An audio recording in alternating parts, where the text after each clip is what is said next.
ઈશ્વર પિતાનો પુષ્કળ આભાર માનીએ છીએ આ 2025ની સાલને માટે અને પ્રભુની સ્તુતિ કરીએ છીએ કે પ્રભુ આપણને આ એપ્રિલ માસની અંદર લઈ આવ્યા છે અને આપણે આ મહિનાની અંદર જે પવિત્ર દિવસો છે દુઃખ સહન સપ્તાહના તે આપણે પ્રભુ ઈસુએ જે દુઃખો આપણે સારું સહન કર્યા આપણા ઉદ્ધારને માટે આપણા તારણને માટે તે દિવસો આપણે ઉજવીએ છીએ અને પ્રભુનો પુષ્કળ આભાર માનીએ છીએ કે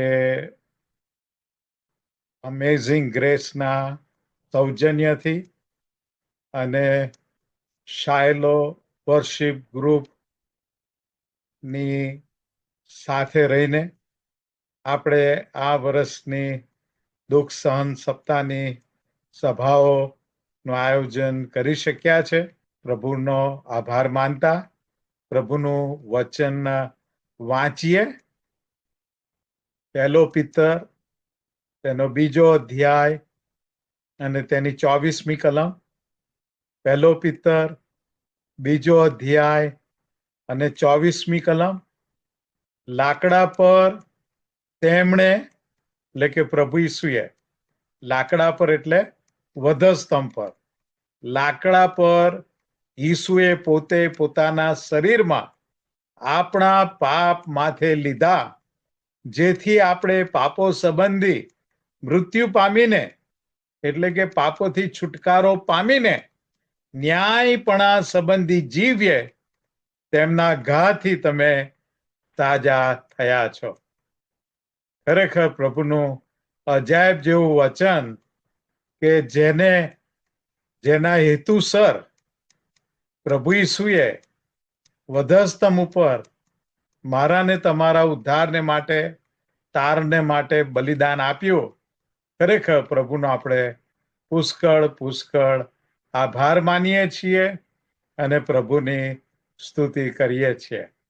તો વાલાઓ, આવો આખું સપ્તાહ એપ્રિલ 13મી તારીખથી પામ સન્ડેના દિવસથી લઈને તે ગુડ ફ્રાઈડે એપ્રિલ 18 અને શનિવાર પવિત્ર શનિવાર અને એપ્રિલની 20મી એ આપણે પ્રભુનો પુનરુત્થાન દિન એ આપણે ત્યાં સુધી આ સપ્તાહની ઉજવણી કરવાના છીએ. પ્રભુના દુઃખોને યાદ કરીશું અને પ્રભુના વચનો સાંભળીશું અને બહુ જ આપણને પ્રેરણાદાયક પ્રભુની સ્તુતિ આરાધનામાં દોરે શાયલો વર્શિપ ગ્રુપ અને તેમની સાથે જે બધા જ સંકળાયેલા છે અને ગીતો આપણી સમક્ષ લાવશે. ખરેખર આપણે પ્રભુનો આભાર માનીએ. તો અત્યારે આપણે પ્રાર્થના કરીએ અને પ્રભુની હજુરીમાં પ્રભુની હાજરીમાં આપણે જઈએ અને પ્રભુને આપણા જીવનનો સોંપીએ. આવો પ્રાર્થના કરીએ. અમારા સર્વશક્તિમાન અમારા જીવતા પ્રભુ, ખરેખર અમે આભાર માનીએ છીએ.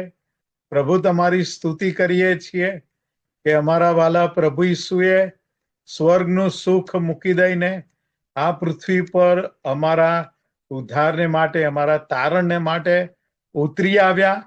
આ પ્રભુ અમારા પાપો અમને નાશમાં લઈ જતા હતા અને નરકમાં લઈ જતા હતા. તો એમાંથી અમને છુડાવવાને માટે, બચાવવાને માટે, અમારો ઉદ્ધાર કરવાને માટે, અમારું તારણ કરવાને માટે પ્રભુ ઈસુએ વધસ્તંભ ઉપર પોતાનું અમૂલ્ય પવિત્ર લોહી વેવડાવ્યું અને પોતાનો પ્રાણ આપ્યો. ત્યારે પ્રભુએ કહ્યું કે મારી યાદગીરીને અર્થે આ કરો. અને એટલા માટે પ્રભુ અમે આ દુઃખ સહન સપ્તાહની સભાઓનું જે આયોજન કરવામાં આવ્યું છે તે દ્વારા પ્રભુ અમે વધુ તમારી પાસે વધુ નજદીક અને આત્મિક રીતે તમારામાં બળવાન થઈએ એવી અમારી પ્રાર્થના વિનંતી છે. વળી પ્રાર્થના કરીએ છીએ પ્રભુ સુશીલભાઈને માટે, એમના કુટુંબને માટે, શાયલો વર્શિપ ગ્રુપને માટે અને એમની સાથે સઘળા જેઓ જોડાયેલા છે પ્રભુ આ સેવાની અંદર.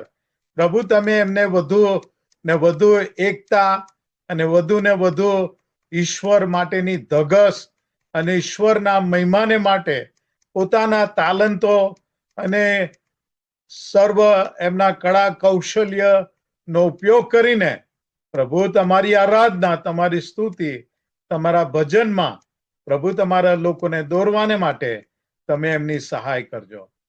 ફરીને એક વખત તમારો આભાર માનતા, તમારી સ્તુતિ કરતા પ્રભુ આ સમય અને આ સભાઓને પ્રભુ અમે તમારા હાથોમાં સોંપીએ છીએ. અને પ્રભુ આ સભાઓને ની અંદર ભાગ લેનાર આ પ્રભુ વિશ્વના જુદા જુદા ભાગોમાંથી, કેનેડાથી, અમેરિકાથી, ઓસ્ટ્રેલિયા અને યુકે અને પ્રભુ ઇન્ડિયા અને ભારતથી પ્રભુ દરેક વાલાઓને તમારો પુષ્કળ પુષ્કળ આશીર્વાદ આપજો અને તમારી કૃપા આપજો. ફરીને એક વખત તમારો આભાર માનતા પ્રભુ અમે સર્વ તમારા હાથોમાં સોંપાઈએ છીએ. તારનાર પ્રભુ ઈસુને નામે માગીએ છે. Amen, amen, amen.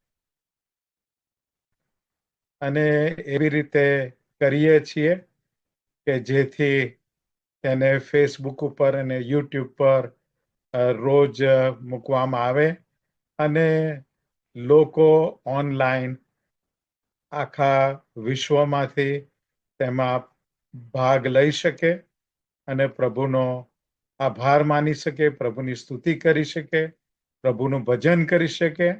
અને એટલા માટે શાયલો વર્શિપ ગ્રુપ આપણને એના જુદા જુદા ગીતોમાં અને ભજનમાં, સ્તુતિ આરાધનામાં દોરનાર છે. પ્રભુની સ્તુતિ કરીએ છીએ અને વિશેષ કરીને પ્રભુની સ્તુતિ કરીએ છીએ કે ખાસ કરીને પ્રભુના સેવક સુશીલભાઈ ક્રિશ્ચિયન અને તેમની ખૂબ જ અથાગ મહેનત અને સહાયતાથી આ સભાઓનું આપણે આયોજન કરી શક્યા છીએ. અને પ્રભુનો પુષ્કળ આભાર માનીએ છીએ કે શાયલો વર્શિપ ગ્રુપ અને તેમાં સુશીલભાઈ ક્રિશ્ચિયન અને આઇઝેક અને વિશ્વાસ અને ક્રિસ અને હની અને શ્રેયા અને બીજા અન્ય ઘણા બધા એમની સાથે જોડાયેલા છે. ઇવન જોન્સનભાઈ ક્રિશ્ચિયન, તેઓ પણ ગીત સંગીત અને ગીતોની અંદર દોરે છે.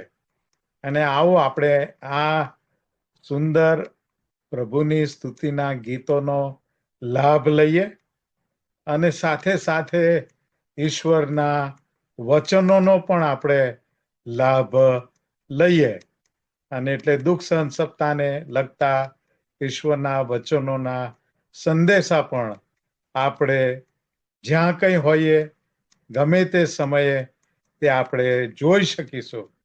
ખરેખર પ્રભુનો આભાર માનીએ છીએ આ સુંદર આયોજન અને વ્યવસ્થા અમેઝિંગ ગ્રેસના સૌજન્યથી અને શાયલો વર્શિપ ગ્રુપની સાથે રહીને કરવામાં આવી છે. ખરેખર પ્રભુનો આભાર માનીએ છીએ, પ્રભુની સ્તુતિ કરીએ છીએ. Praise the lord, hallelujah. પ્રભુની સ્તુતિ થાવ. આજનો દિવસ પરમેશ્વર પિતાએ આપણા બધાના માટે બનાવ્યો છે.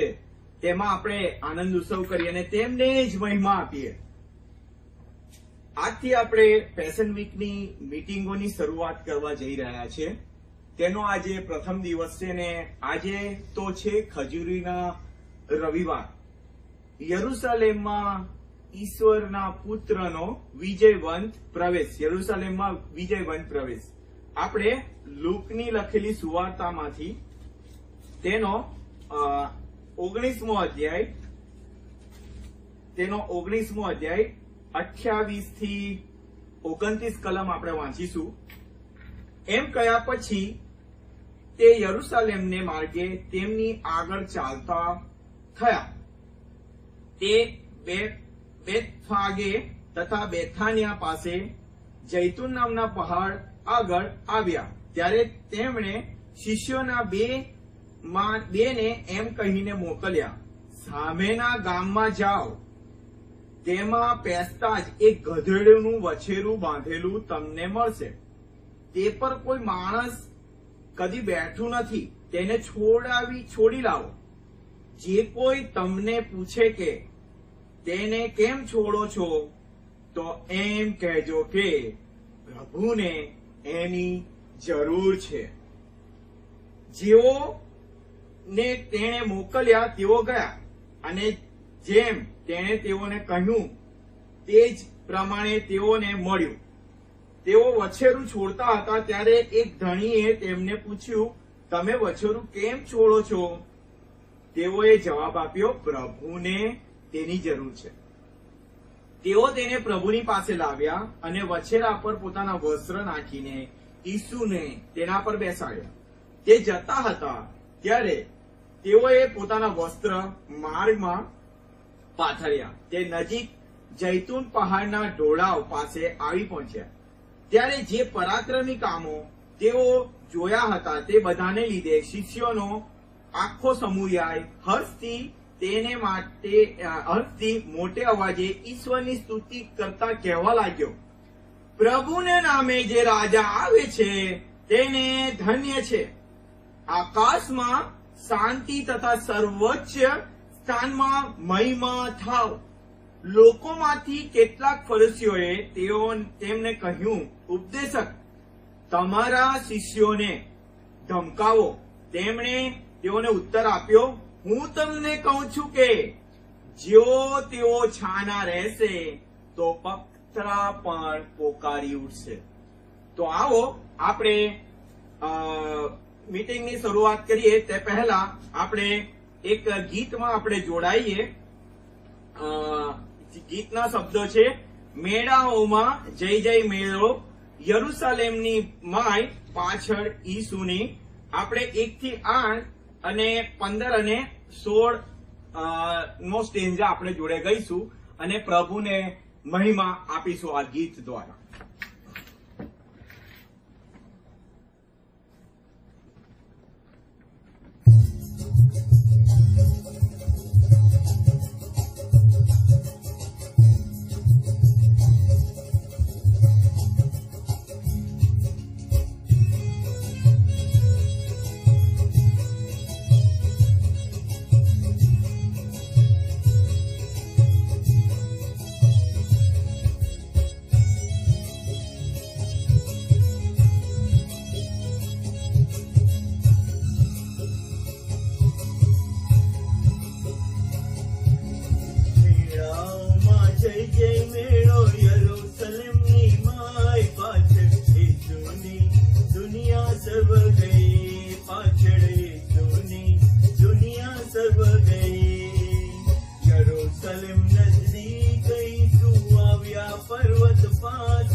વસ્ત્ર બિછાવે માટે સવારી રાય, તું રાજાને લાવે પ્રેમ કરે, તું રાજાને લાવે પ્રેમ કરી વૃક્ષ લતાથી આખાય રસ્તે ગૌરવ બહુ શોભાય મસીહા રાજાની દ્વારી માન ભરે મસીહા રાજાની દ્વારી માન ભરે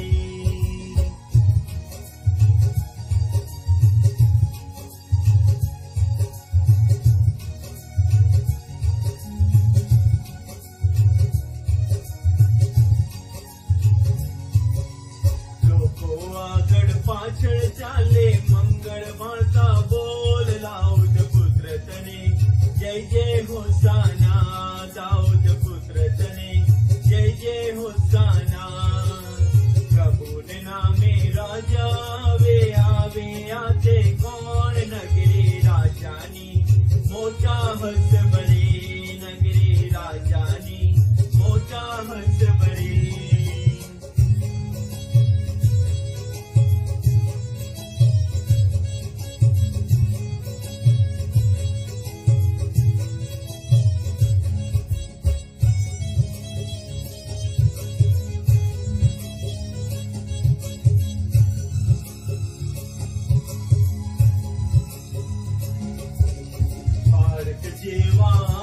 મંડળાઈ ચૂને જયાજ અભિષેક રાજાને ભજવાવી ઘડી અભિષેક રાજાને ભજવાવી ઘડી પ્રેમી તું પ્રેમે પૂજો બાળક નરને નાર તાર આપે છે ક્રિસ્તાનંદ કહે તાર આપે છે ક્રિસ્તાનંદ કહે મેળાઓમાં જય જય મેળો યરૂશલેમની માય પાછળ ઈસુની દુનિયા સર્વ ગઈ પાછળ ઈસુની દુનિયા સર્વ ગઈ મેળાઓમાં જય જય મેળો યરૂશલેમની માય પાછળ ઈસુની દુનિયા સર્વ ગઈ પાછળ ઈસુની દુનિયા સર્વ ગઈ પાછળ ઈસુની દુનિયા સર્વ ગઈ પાછળ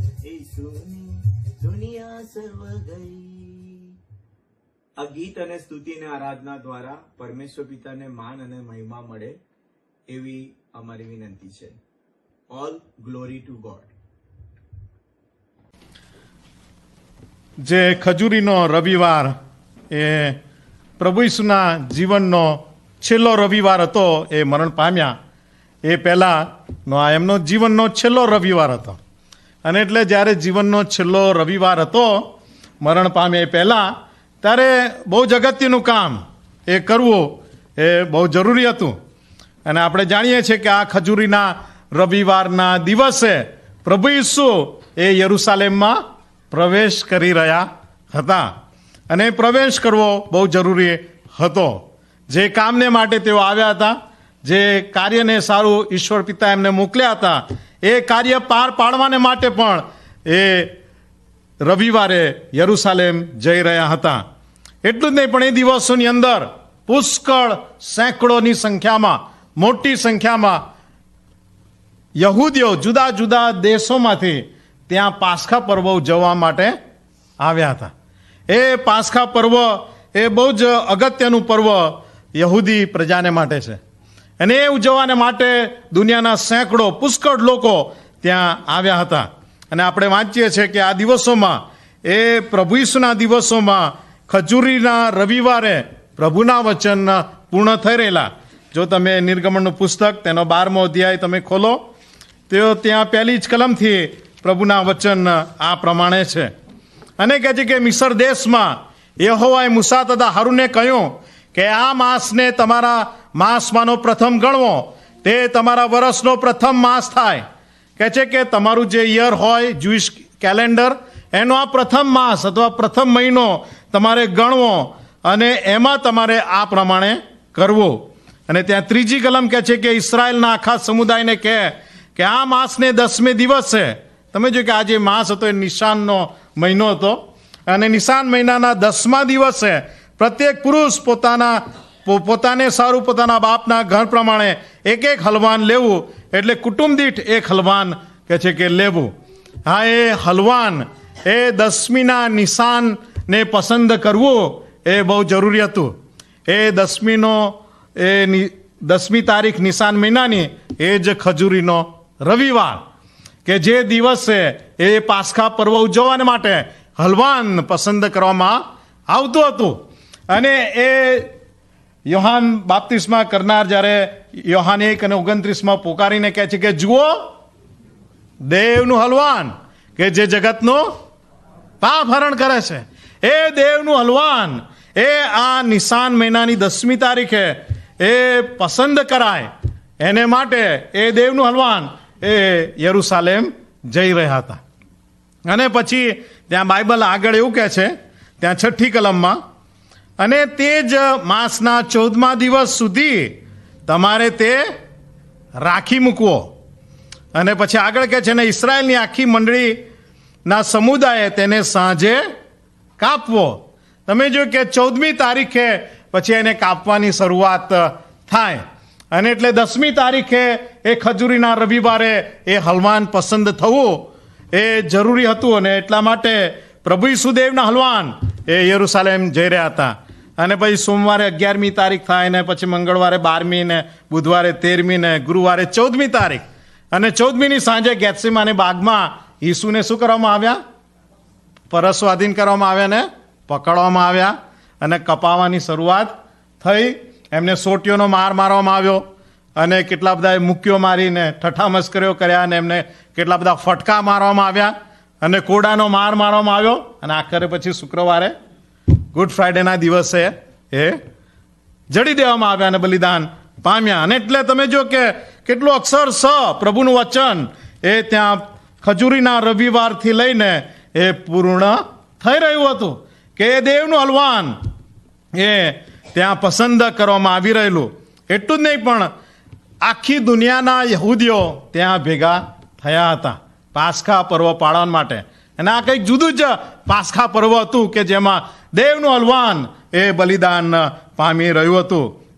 અને ઘણા બધા યહૂદીઓ એ વિજયવંત જે સવારી હતી પ્રભુ ઈસુની, એમાં ઘણા સેંકડો લોકો પણ જોડાયા હતા. અને ઘણા લોકોના જાત જાતના ઈરાદા હશે. અને એ વખતે લોકો તે એક રાજકીય મસીહા, પોલિટિકલ મસીહા, કારણ કે એ લોકો રૂમી સરકાર નીચે જીવતા હતા. અને એટલે કે રૂમી સરકારને ફગાઈ દે, એ રૂમી સરકારમાંથી એમને સ્વતંત્રતા અપાવે, એમને મુક્તિ અપાવે, એવા એક મસીહાની તો એ લોકો રાહ જોતા હતા. પણ પ્રભુ ઈસુ એ તો આત્મિક મસીહા હતા, એ તો આત્મિક જીવન આપવાને માટે આવ્યા હતા. અને એક કારણ સારું પણ ઘણા બધા લોકો એ દિવસે વિજયવંત એ જે સવારી હતી એમાં ઈસુની પાછળ પાછળ ગયા હતા. એટલું જ નહીં, પણ એ બાબતને લઈને પણ ઘણા બધા ઈસુને યરુસાલેમમાં આવકારવાને માટે એટલી મોટી સવારી કાઢી હતી. એટલું જ નહીં, ત્યાં 37મી કલમમાં શું કહે છે? લૂક 19:37 આપણા વચનમાં, તે નજીક જૈતુનના પહાડના ઢોળા પાસે આવી પહોંચ્યો, ત્યારે જે પરાક્રમી કામો તેઓએ જોયા હતા તે સગડાને લીધે શિષ્યોનો આખો સમુદાય હર્ષથી મોટે ઘાટે દેવની સ્તુતિ કરતા કહેવા લાગ્યો. તમે જો કે જે પરાક્રમી કામો જોયા હતા, તમે જો કે લોકોએ પરાક્રમી કામો ઈસુને કરતા જોયા હતા. અને એટલે એ લોકોને થઈ ગયેલું કે આ જ આપણો મસીહા છે, કે જે રોમન સરકારને ફગાઈ દેશે અને ઉખાડીને ફેંકી દેશે, અને એ આપણો રાજા થશે. અને એટલા માટે પણ એ લોકો ત્યાં ઈસુની પાછળ ગયા હતા, કે જે પરાક્રમી કામો ઈસુને કરતા જોયા હતા, ને એ લંગડાઓને ચાલતા કરે, પક્ષઘાતીઓને એ લુલાઓને સાજા કરે, આંધળાઓને દેખતા કરે, બહેરાઓને સાંભળતા કરે, અને મુએલાઓને તે મરણમાંથી પણ ઉઠાડી શકે, અને ખાલી 5 રોટલી ને 2 માછલીથી સેંકડોને જમાડી શકે. એના જેવો બીજો ઉત્તમ કોણ હોઈ શકે? રાઈટ? એના જેવો બીજો આગેવાન કોણ થઈ શકે? અને એટલા માટે પણ તમે જો કે લોકો ગયા હતા. ત્યાં યોહાનની સુવાર્તામાં સ્પષ્ટ કહે છે, યોહાનની સુવાર્તા 12મો અધ્યાય તેની 17 ને 18 કલમ, યોહાનની લખેલી સુવાર્તા તેનો 12મો અધ્યાય અને તેની 17મી ને 18મી કલમ, તેણે લાજરસને કબરમાંથી બોલાવ્યો. 103 નંબરનું પાનું ગુજરાતી બાઇબલમાં. અને મરી ગયેલાઓમાંથી ઉઠાડ્યો. તે વખતે જે લોક તેની સાથે હતા તેઓએ સાક્ષી આપી. તેણે એ ચમત્કાર કર્યો હતો એવું તેઓએ સાંભળ્યું હતું, તે કારણથી પણ લોકો તેને મળવા ગયા કહે છે. તમે જો કે એ દિવસોમાં લાજરસને 4 દિવસથી એ કબરમાં દફનાયેલો હતો, મરણ પામેલો હતો, અને એવી સ્થિતિમાંથી એને મરણમાંથી ઉઠાડ્યો. એ નાની સૂની કોઈ વાત નહોતી. અને એટલા માટે લોકોને થઈ ગયું કે આને આપણે મળવા જવું જોઈએ. એને જોવાને માટે, મળવાને માટે સેંકડોની સંખ્યામાં લોકો ખજૂરીના રવિવારે ગયા, એમ બાઇબલ આપણને કહે છે. એટલે હદ સુધી 19મી કલમ કહે છે કે તે માટે ફરોશોએ માહોમાએ કહ્યું કે જુઓ, તમારું તો કંઈ વળતું નથી. જુઓ, આખું જગત તેની પાછળ ગયું છે. આ કોઈ દુનિયાના ખૂણામાં બનતો બનાવ નહોતો. આખું જગત, આખી દુનિયામાંથી આવેલા યહૂદીઓ અને લોકો સેંકડોની સંખ્યામાં ત્યાં હતા. એ બાઇબલ આપણને કહે છે. અને એટલા માટે લોકો ગયા હતા. હવે પ્રથમ ખજૂરીના રવિવારે પ્રભુ ઈસુ બહુ નમ્રતાથી યરુસાલેમમાં પ્રવેશ કરી રહ્યા હતા. પૂરી નમ્રતા સાથે ઈસુ એ યરુસાલેમમાં પ્રવેશ કરી રહ્યા છે. અને ત્યાં લુક 19:28-29 એમ કહ્યા પછી તે યરુસાલેમને માર્ગે તેમની આગળ ચાલતો થયો. 29મી કલમ, તે બેથફગે તથા બેથાની પાસે જૈતુન નામના પહાડ આગળ આવ્યો. ત્યારે તેણે શિષ્યોમાંના 2ને એમ કહીને મોકલ્યા કે સામેના ગામમાં જાઓ, તેમાં પેસતા એક ગધેડાનું વછેરું બાંધેલું તમને મળશે, તે પર કોઈ માણસ કદી બેઠું નથી, તેને છોડી લાવો. તમે યરુસાલેમને માર્ગે એ ચાલતો થયો, બાઇબલ એમ કહે છે.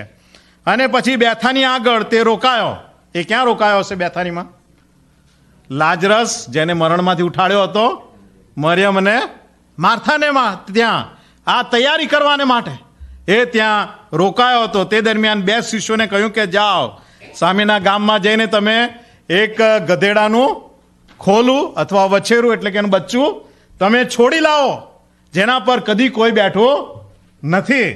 અને તમે જો કે પ્રભુ ઈસુ એ ઈશ્વરની આખી સૃષ્ટિમાં જે નમ્રમાં નમ્ર પ્રાણી છે એ લઈ આવવાને માટે શિષ્યોને કહે છે કે જેના પર સવાર થઈને તેઓ પૂરી નમ્રતાથી રાંકપણે એ યરુસાલેમમાં પ્રવેશ કરે. અને જે બીજી ભવિષ્યવાણી એ દિવસે પૂરી થઈ રહેલી એ જખારિયા પ્રબોધકનું પુસ્તક, તેનો 9મો અધ્યાય અને તેની 9મી કલમ. જખારિયા પ્રબોધકનું પુસ્તક અને તેનો 9મો અધ્યાય અને તેની 9મી કલમ. તમારા બાઇબલમાં 818મું પાનું જૂના કરારમાં જખારિયા 9 અને 9. હે સિયોનની પુત્રી, બહુ આનંદ કર. હે યરુસાલેમની પુત્રી, જય પોકાર કર. જો તારો રાજા તારી પાસે આવે છે, તે ન્યાયી તથા તારણ સાધનાર છે, તે નમ્ર છે. બાઇબલ શું કહે છે? તે નમ્ર છે. એ પૂરી નમ્રતામાં યરુસાલેમમાં પ્રવેશ કરી રહ્યા હતા. અને બાઇબલ કહે છે તે નમ્ર છે ને ગધેડા પર, હા ખોલા એટલે કે ગધેડીના વછેરા પર સવાર થઈને તે આવે છે. હા, એ નમ્રતાનું પ્રતીક એ ગધેડાનું વછેરું, એના પર સવાર થઈને પૂરી નમ્રતામાં ઈશ્વરની ઈચ્છાને આધીન થઈને એ નમ્રતામાં આ ભવિષ્યવાણીને પૂર્ણ કરતા પ્રભુ ઈસુ યરુસાલેમમાં પ્રવેશ કરી રહ્યા છે. અને ફિલિપિયોનો પત્ર તેનો 2 અધ્યાય અને તેની 6-8 કલમ. ફિલિપિયોનો પત્ર 2 અધ્યાય અને તેની 6-8 કલમની અંદર આપણે પ્રભુ ઈસુની નમ્રતા વિશે એ પાઉલનું વર્ણન વાંચીએ છીએ. 195મું પાનું, ફિલિપી 2:6. પોતે દેવના રૂપમાં છતાં તેણે દેવ સમાન હોવાને પકડી રાખવાને ઈચ્છ્યો નહીં. તમે જો કે દેવના રૂપમાં હોવા છતાંય કે જે કે દેવ હોવાને પકડી રાખવાને, સમાન રહેવાને એણે પકડી રાખ્યું નહીં, પણ તેણે દાસનું રૂપ ધારણ કરીને એટલે માણસોના રૂપમાં આવીને પોતાને ખાલી કર્યો, એમ બાઇબલ કહે છે. પોતાને ખાલી કર્યો. હા, એ ઈશ્વર હતા. એ ઈશ્વરના સ્થાનમાંથી ઈશ્વરનું સ્થાન મૂકી દઈને સંપૂર્ણ માણસ બન્યા અને મનુષ્ય બનીને આ પૃથ્વી પર આવ્યા. એટલું જ નહીં, પણ બાઇબલ એમ કહે છે કે પણ 7મી કલમ, પણ તેણે દાસનું રૂપ ધારણ કરીને, માણસના રૂપમાં તો આવ્યા પણ પાછું દાસનું રૂપ પણ એમણે ધારણ કર્યું. અને 7મી કલમ એ પ્રમાણે આપણને કહે છે. અને 8મી કલમ, અને માણસના આકારમાં પ્રગટ થઈને મરણને, હા વધસ્તંભના મરણને આધીન થઈને પોતાને નમ્ર કર્યો. તમે જો કે પોતાને નમ્ર કર્યો. હા, એ યરુશાલેમમાં જતા ઈશ્વર પિતાની ઈચ્છાને પૂર્ણ કરવાને માટે પૂરી નમ્રતામાં હા એ આગળ વધી રહ્યા હતા. અને એટલા માટે માથીની સુવાર્તા તેનો 20મો અધ્યાય તેની 17 ને 18 ને 19મી કલમની અંદર ઈસુએ તમે જુઓ કે જ્યારે એ યરુશાલેમ જતા જતા પોતાના શિષ્યોને શું કહ્યું. માથીની લખેલી સુવાર્તા તેનો 20મો અધ્યાય અને તેની 17મી કલમ 21મું પાનું નવા કરારમાં. અને ઈસુએ યરુશાલેમ જતા રસ્તે બાર શિષ્યોને એકાંતમાં લઈ જઈને તેઓને કહ્યું કે જુઓ, આપણે યરુશાલેમ જઈએ છીએ ને માણસના દીકરો મુખ્ય યાજકોને તથા શાસ્ત્રીઓને સ્વાધીન કરાશે ને તેઓ તેના પર મરણ દંડ ઠરાવશે અને ઠઠ્ઠા મસ્કરી કરવાને તથા કોરડા મારવાને તથા વધસ્તંભે જડાવવાને તેઓ તેને વિદેશીઓને સોંપી દેશે અને ત્રીજે દહાડે પાછો ઉઠશે. તમે જુઓ કે ઈસુ પોતાના શિષ્યોને કહે છે કે આપણે શા માટે યરુશાલેમ જઈ રહ્યા છે. તો યરુશાલેમ જઈ રહ્યા છે તો ત્યાં જે બનવાનું છે એ અગાઉથી જ ભવિષ્યવાણી તરીકે ઈસુ પોતાના શિષ્યોને કહી દે છે કે ત્યાં આવું થવાનું છે. કે છે હા, કે છે મને પકડવામાં આવશે, મને મરણદંડ ઠરાવવામાં આવશે, ઠઠ્ઠા મસ્કરીઓ કરશે, કોરડાનો માર મારશે અને વધસ્તંભે જડવાને માટે સોંપી દેશે. તમે જો કે એ થવાનું છે એટલા માટે આપણે યરુશાલેમ જઈ રહ્યા છે. કે છે અને આ જાણ્યા છતાંય ત્યાં જવું એ કેટલી બધી કઠણ બાબત છે. અને એ જાણીને એ કઠણ બાબતમાંથી પસાર થવાને માટે, એ મરણદંડ સહેવાને માટે, બલિદાન થવાને માટે ઈસુ યરુશાલેમ જઈ રહ્યા છે ત્યારે પૂરી નમ્રતામાં એ ત્યાં જઈ રહ્યા છે. એ કેવી અજાયબ જેવી બાબત છે. બીજી બાબત કે પ્રભુ ઈસુ ત્યાં યરુશાલેમમાં શાંતિના રાજા તરીકે, શાંતિના સરદાર તરીકે, શાંતિના રાજકુંવર તરીકે એ પ્રવેશ કરી રહ્યા છે. ત્યાં લુકની લખેલી સુવાર્તા 19મો અધ્યાય અને 38મી કલમ તમે જુઓ કે લોકોએ શું બૂમો પાડી. અને ત્યાં લુક 19:38, પ્રભુને નામે જે રાજા આવે છે. લોકોએ શું કહ્યું કે રાજા આવે છે. ઈસુને રાજા તરીકે ઓળખ્યા અને સંબોધ્યા. અને પ્રભુને નામે જે રાજા આવે છે તેને ધન્ય છે. આકાશમાં શાંતિ તથા પરમ ઊંચામાં મહિમા થાવ. કહે છે કે જે રાજા આવે છે તેના લીધે શું થાવ? શાંતિ થાવ. કહે છે શાંતિ થાવ. હા, એ શાંતિના સરદાર તરીકે, શાંતિના રાજકુંવર તરીકે, શાંતિના રાજા તરીકે લોકોએ ઈસુને જોયા. અને આપણે જાણીએ છીએ કે જ્યારે પ્રભુ ઈસુનો જન્મ થયો લુક 2:14 અંદર, ત્યારે દૂતોએ શું ગાયું હતું? કહે છે કે પરમ ઊંચામાં દેવને મહિમા થાઓ અને પૃથ્વી પર જે માણસો વિશે પ્રસન્ન છે તેઓને શાંતિ થાઓ. તમે જો કે એમના જન્મ વખતે પણ શાંતિ વિશે વાત કરવામાં આવી હતી. અને લોકોએ એમને એટલા માટે શાંતિના રાજા તરીકે સંબોધ્યા કારણ કે એ વખતની પ્રણાલિકા હતી. એ પ્રણાલિકા એવી હતી કે જો રાજા એ ગધેડા પર સવાર થઈને આવે તો એ શાંતિ લઈને આવે, પણ જો રાજા ઘોડા પર બેસીને આવે તો શું લઈને આવે? યુદ્ધ લઈને આવે. He comes for war on the horse, you see. But when he is coming on a donkey, he comes for peace. એ શાંતિ લઈને આવી રહ્યા હતા. અને એટલા માટે ગધેડા પર સવાર થઈને આવવું એ જરૂરી હતું કારણ કે શાંતિના રાજા તરીકે એ શાંતિ લઈને એ આવી રહ્યા હતા એમ બાઇબલ આપણને કહે છે. અને એ શાંતિ એ ખરેખર બહુ અગત્યની શાંતિ, કારણ કે પ્રભુ ઈસુ યરુશાલેમમાં એ માણસોને શાંતિ મળે એટલે માટે જઈ રહ્યા હતા. કારણ કે તમે જુઓ કે આખી પૃથ્વી પર આજે ખરેખર શાંતિ નથી. લોકો જે ફાંફા મારે છે એ ખરેખર શેના માટે મારે છે? શાંતિને માટે. માણસોને જે ખરેખરું જોઈએ છે એ શાંતિ છે. તમને એમ નહીં કે મારે શાંતિ જોઈએ છે, પણ એ દરેક જે બાબતો પાછળ દોડે છે એની પાછળ એ શાંતિ શોધે છે. ગમે તેવા મોટા ઇલેક્ટ્રોનિક ગેજેટ્સ હોય કે મોંઘી દાટ કારો હોય કે જે હોય, પણ એને ખરેખર જે જોઈએ છે એ તો શાંતિ જોઈએ છે. કારણ કે આપણે જાણીએ છીએ કે એદન બાગની અંદર જ્યારે માણસે પાપ કર્યું ત્યારે ઈશ્વર અને માણસ વચ્ચે શું તૂટી ગયું? સંબંધ તૂટી ગયો. ઈશ્વર અને માણસ વચ્ચેની જે શાંતિ હતી તે તૂટી ગઈ, એ ચાલી ગઈ. એટલું જ ને, એ જ એદન બાગની અંદર માણસ વચ્ચેની પણ શાંતિ તૂટી ગઈ. કારણ કે તરત જ આદમે પોતાની સ્ત્રી હવા ઉપર આરોપ મૂકવા માંડ્યા અને કહેવા માંડ્યું કે આ સ્ત્રી તે જે મને આપી છે એણે આ મને કરાયું કે છે. તમે જો કે એ પુરુષ અને સ્ત્રી ને પુરુષ વચ્ચે અથવા માણસ વચ્ચેનો સંબંધ પણ તૂટી ગયો.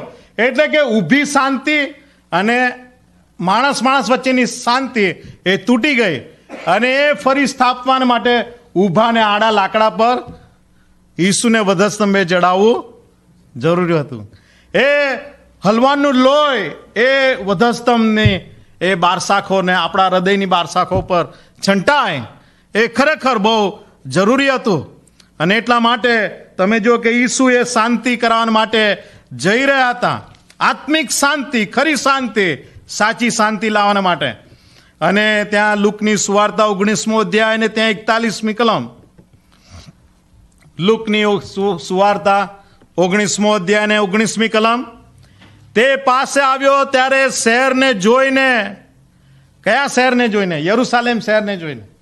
તમે જો કે તેણે તેને માટે રડીને કહ્યું કે જો તે તારી શાંતિને લગતા જે વાના છે તે આજે જાણ્યા હોત તો કેવું સારું. તમે જો કે પ્રભુ રડ્યો. શેના માટે રડ્યો? કે જો તમે લોકોએ તમારી શાંતિને લગતા વાના જાણ્યા હોત તો સારું થાત. અને પ્રભુ આજે બી કદાચ રડે છે કે જો આપણે આપણી શાંતિને લગતા વાના ઈશ્વરમાં જો પામ્યા નથી તો ઈસુ રડે છે અને કહે છે કે તે તારી શાંતિને લગતા વાના જાણ્યા હોત તો કેવું સારું. ઈસુએ કહે છે કે રડીને કહ્યું, પણ હમણાં તેઓ તારી આંખોથી ગુપ્ત રખાયેલા છે, કેમ કે તે તારા ઉપર એવા દિવસો આવી પડશે. તમે જો કે શાંતિનો સરદાર, શાંતિનો રાજા એમની વચ્ચે જ છે, એ શાંતિનો મસીહા, તોય એને લોકોએ સ્વીકાર્યો નહીં. તમે જો, અને કહે છે કે એના લીધે કહે છે કે તારા ઉપર એવા દિવસો આવી પડશે કે જ્યારે તારા વૈરીઓ તારી સામા પાળ બાંધશે, તને ઘેરો ઘાલીને ચારે તરફથી સંકળાવશે.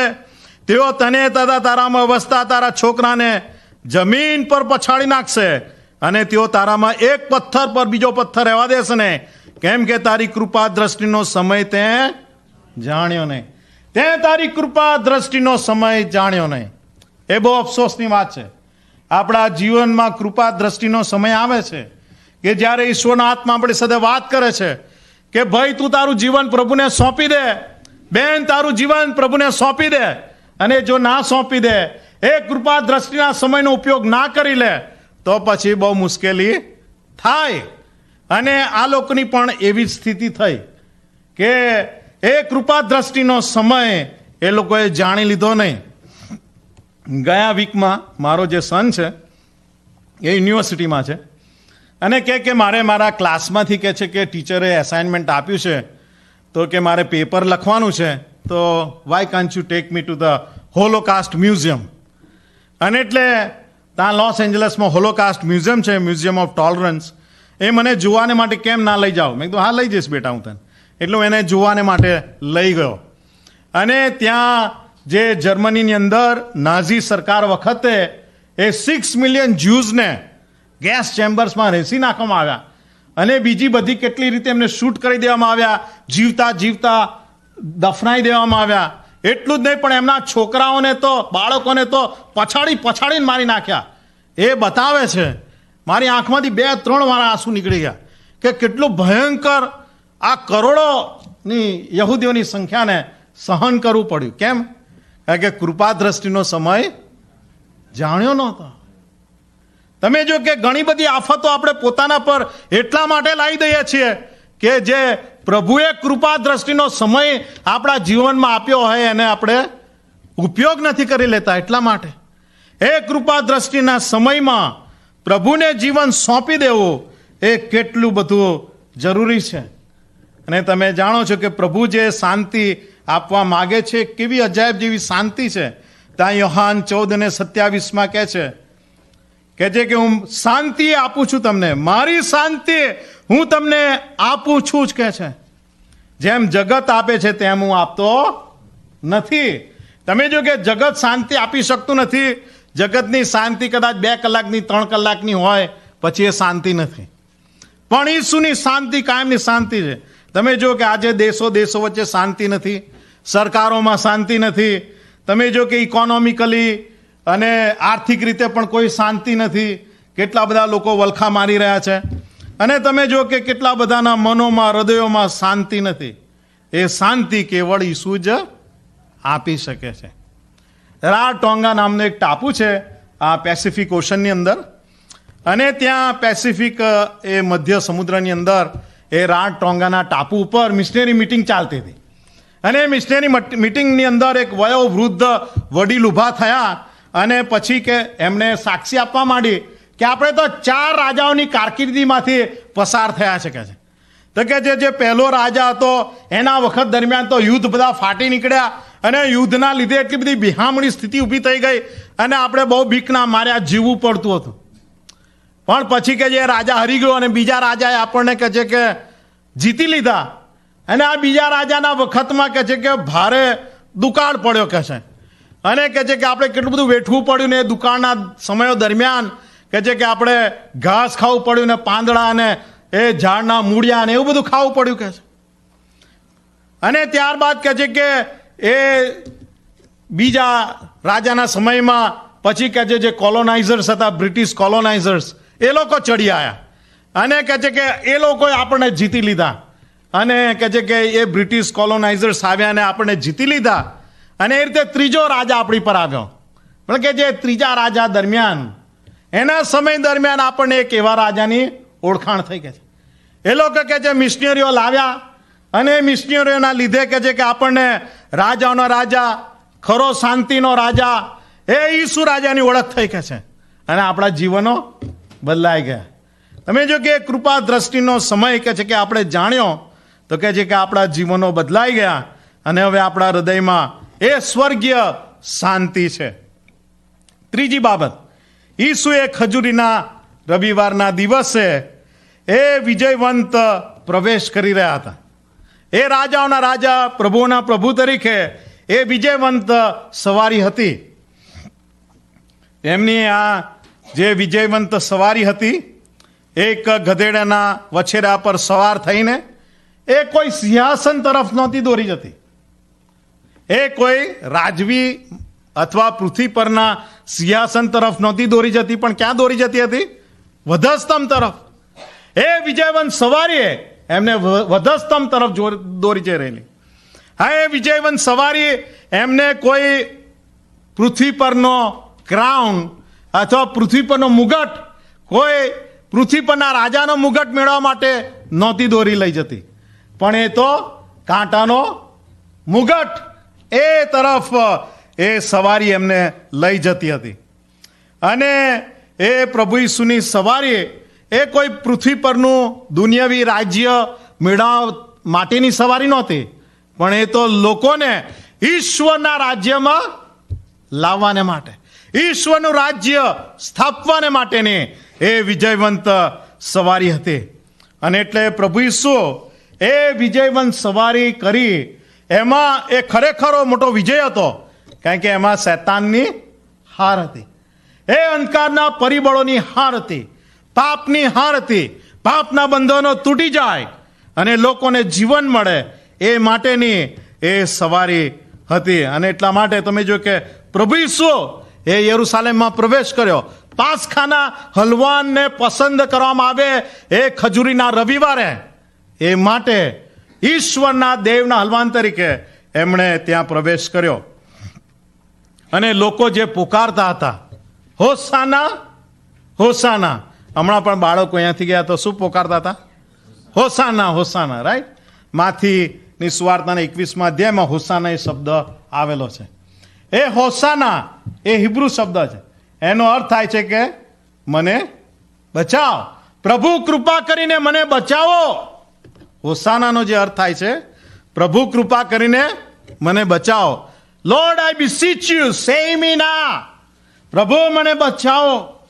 અને શું ખરેખર આપણે આ ખજૂરીના રવિવારે એ હોસાના કહીને પ્રભુને એ પ્રાર્થના કરી શકીએ આપણે કે પ્રભુ મને બચાવો, પ્રભુ મને બચાવ.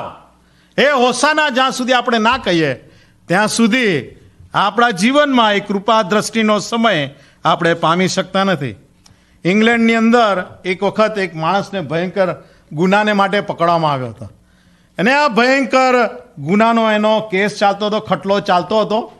અને જે લોયરો હતા, વકીલો હતા, એમણે પુરવાર કર્યું કે આણે બહુ ભયંકર ગુનો કર્યો છે પ્રોસિક્યુશને. છતાંય આ માણસ બહુ શાંત રહ્યો, કંઈ જવાબ ના આપે, બોલે નહીં. અને ત્યારબાદ જ્યુરીએ પણ પુરવાર કર્યું કે આ માણસ કહે છે કે એણે ભયંકર ગુનો કર્યો છે. અને તોય એ શાંત જ રહ્યો. જે જજ હતા, જજ એમણે બહુ ભયંકર આકરી સખત શિક્ષા ફટકારી. તોય આ માણસ શાંત રહ્યો. ને બધાને સમજાતું નહોતું કે આ માણસ કેવી રીતે શાંત રહી શકે. અને એ બધું પતી ગયા પછી છેલ્લે આ માણસે ગમે તે રીતે પણ જે ઇંગ્લેન્ડના રાજા હતા એમની પાસેથી રાજવી માફી પત્ર મેળવી લીધેલું. એટલે એ ઊભા થઈને એણે રજૂ કર્યું. ત્યારે બધાને સમજણ પડી કે એ કામ કેમ શાંત બેસી રહેલો ને બચાવ કરતો નથી ને કશું નહીં. કારણ કે રાજવી માફી પત્ર મળી ગયું હતું. વાલા મિત્રો, શું આપણે એ રાજાઓના રાજા, પ્રભુઓના પ્રભુ, એ શાંતિના રાજા પાસેથી એ રાજવી માફી પત્ર મેળવી લીધું છે? એ બહુ જરૂરી છે. એક દિવસ પ્રકટીકરણના 20મા અધ્યાય પ્રમાણે આપણે શ્વેત સિંહાસન આગળ, એ આખરી ન્યાય શાસન આગળ તો બધાએ ઊભું રહેવું પડશે. પણ આપણી પાસે રાજવી માફી પત્ર હશે તો પછી આપણે કોઈ ચિંતા નથી. પછી પુસ્તકો ઉઘાડવામાં આવે કે જે ઉઘાડવામાં આવે, પણ આપણી પાસે શું છે? ઈસુના લોહીથી લખાયેલું રાજવી માફી પત્ર છે. જો એ હોય તો પછી આપણે કોઈ ચિંતા નથી. વાલા મિત્રો, પ્રભુ ઈસુ ખ્રિસ્તની શાંતિ એ ખરી શાંતિ છે. એ શું ખરેખર આપણા જીવનમાં આપણે પામ્યા છીએ એ પૂછવાની જરૂર છે. એક શહેરની અંદર સર્કસ પડ્યું અને આ સર્કસની અંદર એક ક્લાઉન આવેલો, જોકર આવેલો. અને જોકર બધાને એટલું સખત હસાવે, બધાને પેટ પકડી પકડીને હસાવે. એટલે એના લીધે મોટાને મોટા ટોળા લોકોના જાય જોવા, સર્કસ જોવા જાય. કારણ કે આ બધાને બહુ સખત હસાવે. પછી એક રાત્રે એક સાયકાટ્રિસ્ટ ડૉક્ટરને ત્યાં, મનોચિકિત્સક ડૉક્ટરને ત્યાં એક માણસ આવ્યો અને કહ્યું કે મને એટલી ભયંકર અશાંતિ છે ડૉક્ટર, જો તમે કંઈ ઈલાજ નહીં કરો તો હું મરી જઈશ. કે તમે મારી શાંતિને માટે કોઈ ઈલાજ કરો, કંઈ દવા આપો, કંઈ બી કરો. કે એટલે પેલા સાયકાટ્રિસ્ટ ડૉક્ટરે એનું સાંભળ્યું. પછી કહે છે કે એક કામ કરીએ, તારા ઈલાજ માટે આપણે પહેલો કિમિયો આ કરીએ. મેં સાંભળ્યું છે કે આપણા શહેરમાં જબરજસ્ત સર્કસ પડ્યું છે, એમાં એક ક્લાઉન આવ્યો છે, જોકર આવ્યો છે, બધાને પેટ પકડીને હસાવે છે. તો તું જોવા જા કે છે. તું એ જઈને જોઈશ ને થોડું હસીશ એટલે શાંતિ મળશે કે છે, થોડીક શાંતિ મળશે એમ. તો પેલો તો રડવા લાગ્યો, જોર જોરથી રડે, પોક મૂકીને રડે. એટલે પછી પેલો સાયકાટ્રિસ્ટ કહેલા પણ મેં શું કંઈ ખોટું કહ્યું? એટલે આ ભલા માણસ શું થયું, કેમ રડે છે? તો કે ભાઈ એ ક્લાઉન ને જોકર તો હું જ છું કે છે. એ બધાનો હસાવનાર, હૃદયમાં હું રડું છું કે છે. હું રડું છું. કેટલા બધાની હાલત આવી છે આજે દુનિયામાં. તમને સવારે ગુડ મોર્નિંગ કે છે, hello, hi, how are you, પણ હૃદયમાં તો એ રડતા હોય છે. હૃદય દુઃખી છે. વાલા મિત્રો, એનો એક જ ઈલાજ છે, એ કેવળ ઈસુની શાંતિ છે. ઈસુનું રાજવી માફી પત્ર એ જ આપણો ઈલાજ છે. પ્રાર્થના કરીએ. દરેક જણ આપણે આપણી આંખો બંધ કરીએ. વાલા મિત્રો, ખજૂરીનો રવિવાર છે. શું તમે ખરા હૃદયથી તમે હોસાના પોકારી શકશો? કયો પ્રભુ કૃપા કરીને મને બચાવો. ઓ પ્રભુ, મુझ પાપી પર દયા કરો. પ્રભુ, મને તમારી એક ખરી શાંતિ, પાપના કારણે ઈશ્વર અને માણસ વચ્ચેની શાંતિ તૂટી ગઈ. માણસ વચ્ચેની શાંતિ તૂટી ગઈ છે. આજે દેશો વચ્ચે શાંતિ નથી, આર્થિક શાંતિ નથી, કેટલી બધી અશાંતિ છે. ઓ પ્રભુ, મુझ પાપી પર દયા કરો. શું આપણે એ પ્રાર્થના આપણા હૃદયમાં અત્યારે કરી શકીએ? શાંત ના બેસી રહેશો, અત્યારે જ પ્રાર્થના કરો. દરેક જણ આપણા હૃદયથી પ્રભુને કહે, હોસાના, પ્રભુ મને બચાવો. પ્રભુ ઈસુ, મુझ પાપી પર દયા કરો. તમારા લોહીથી મને ધુઓ, શુદ્ધ કરો અને મને નવું જીવન અને તમારી શાંતિ આપો. અને પ્રભુ ઈસુ આ જગ્યાએ હાજર છે. એ તમારી તરફ જોઈ રહ્યા છે. શું તમે તમારી કૃપા દ્રષ્ટિનો સમય અત્યારે છે ઓળખી લઈને પ્રભુને તમારા હૃદયમાં, તમારા હૃદયને યરુશાલેમમાં આવવાને માટે શું તમે દ્વાર ખોલશો? ઈસુ તમારા હૃદયનું દ્વાર ઠોકી રહ્યા છે, ખટખટાવી રહ્યા છે. પ્રભુને કહે, પ્રભુ, મારા હૃદય રૂપી યરુશાલેમમાં તમે આવો,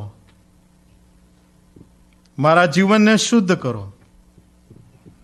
મારી અશાંતિના લગતા જે કારણો છે, પાપો છે, એ સર્વ ધોઈ નાખો, પાપોની માફી આપો અને મને નવું જીવન આપો. અને મને તમારી ભૂખ અને તરસ આપો, મને તમારી લગની આપો.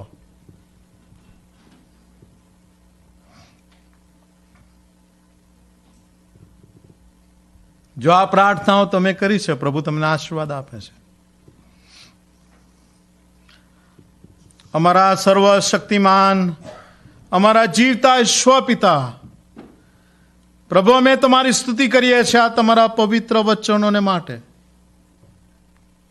પ્રભુ, અત્યારે આ સમયે ઘણા લોકોએ પોતાના હૃદયમાં, પ્રભુ, તમને હોસાના ખરા હૃદયથી કહ્યું છે. પોતાના હૃદયમાં એમણે પાપનો પસ્તાવો કર્યો છે, પાપોની માફી માંગી છે.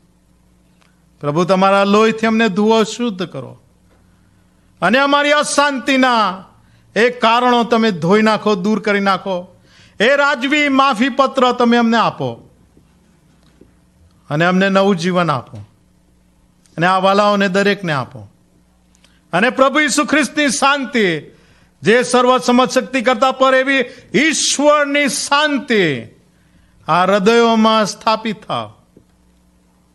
પ્રવેશ કરો અને ત્યાં રાજ કરો.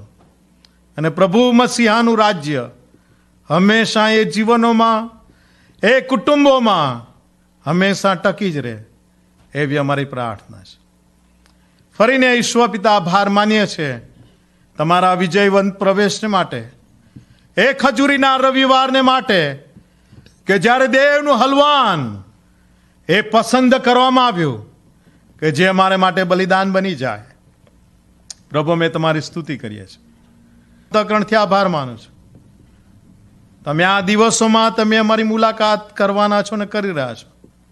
અમે આભાર માનીએ છીએ. ઈસુને નામે માગીએ છીએ, આમેન. પ્રભુની શીખવેલી પ્રાર્થના બોલીએ. ઓ આકાશમાં અમારા બાપ, તમારું રાજ્ય આવો, જેમ આકાશમાં તેમ પૃથ્વી પર તમારી ઈચ્છા પૂરી થાવ. દિવસે અમે રોટલી આજ અમને આપો, એમ અમને માફ કર્યા છે તેમ તમે અમને માફ કરો. અમને પરીક્ષામાં ન લાવો, ઊંડાઈથી અમારો છૂટકો કરો, કેમ કે રાજ્ય તથા પરાક્રમ તથા મહિમા સર્વકાળ સુધી તમારા છે. આમેન. અને હવે આપણા તારનાર પ્રભુ ઈસુ ખ્રિસ્તની કૃપા, ઈશ્વર પિતાનો પ્રેમ અને પવિત્ર આત્માની મીઠી મધુરી સંગત, પવિત્ર આત્માનું પરાક્રમ, સામર્થ્ય અને શાંતિ આ પણ દરેકની સાથે હમણાંથી સદા સર્વકાળ સુધી હોજો. આમેન.